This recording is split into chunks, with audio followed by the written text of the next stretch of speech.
চট্টগ্রামের বাজারগুলোতে ঈদের পরেও কমেনি মুরগির দাম। এছাড়া সবজির দাম কিছুটা কমলেও এখনও তা সাধারণের নাগালে আসেনি। চট্টগ্রামে শুক্রবারের বাজার পরিস্থিতি নিয়ে সরাসরি জানাতে যুক্ত হচ্ছেন সহকর্মী রাজীব বড়ুয়া।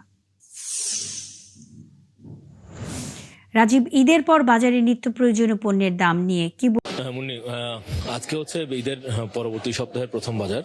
তো এই শুক্রবার আমরা দেখলাম যে আসলে এখানে সবকিছুর দামে আসলে বাড়তি, বিশেষ করে মাছ, মাংস, সবজি সবকিছুর দামই আসলে গত সপ্তাহের তুলনায় অনেক বেশি বেড়ে গেছে। মুরগির কথা যদি বলি, মুরগি গত সপ্তাহে ঈদের সময় আমরা যে মুরগি দেখেছি, সোনালী মুরগি 370 থেকে 380 টাকা বিক্রি হতে, সেটি আজকে বিক্রি হচ্ছে 400 থেকে 410 টাকা। তবে ব্রয়লার মুরগির দাম কিছুটা কমেছে। ব্রয়লার মুরগি ছিল 220 থেকে 30 টাকা, সেই ব্রয়লার মুরগি বিক্রি হচ্ছে 200 থেকে 210 টাকা। তবে এখানে দেশি মুরগির খুবই সংকট দেখা দিয়েছে।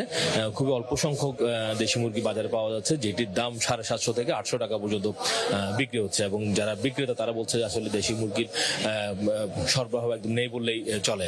এর বাইরে গরুর মাংসের কথা যদি বলি, গরুর মাংস আমরা দেখেছি যে ঈদের সময়ও যে গরুর মাংস বিক্রি হয়েছে 950 থেকে 980 টাকা করে, সেই গরুর মাংস বিক্রি হচ্ছে আজকে 1000 থেকে 1050 টাকা। এবং যেগুলো হাড্ডি সহ যে মাংসটা বিক্রি হচ্ছে সেটি প্রায় 900 টাকায় বিক্রি হচ্ছে। এবং কেজিতে প্রায় 150 টাকা করে বেড়ে গেছে গরুর মাংস। এবং যারা বিক্রেতা তারা বলছেন যে ঈদের পরবর্তী সময়ে যে গরুর মাংসের যে সরবরাহ সেটি আসলে কম, যার কারণে আসলে যেহেতু সরবরাহ কম, এই কারণে দামটা কিছুটা বাড়তি।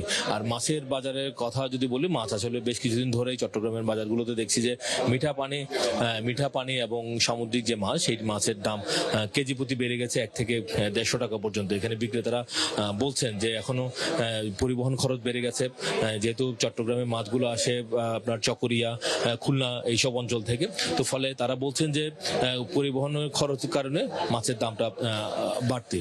তবে ডিমের দাম কিছুটা স্থিতিশীল রয়েছে। গত কয়েক সপ্তাহ ধরে আমরা ডিমের দাম দেখছি 100 থেকে 110 টাকায় বিক্রি হচ্ছে, সেই দামটাই রয়েছে। আর দাম কমেছে। রাজীব বড়ুয়া, আপনি আছেন, খবর রাখতে থাকুন, আমাদের সঙ্গেই থাকবেন।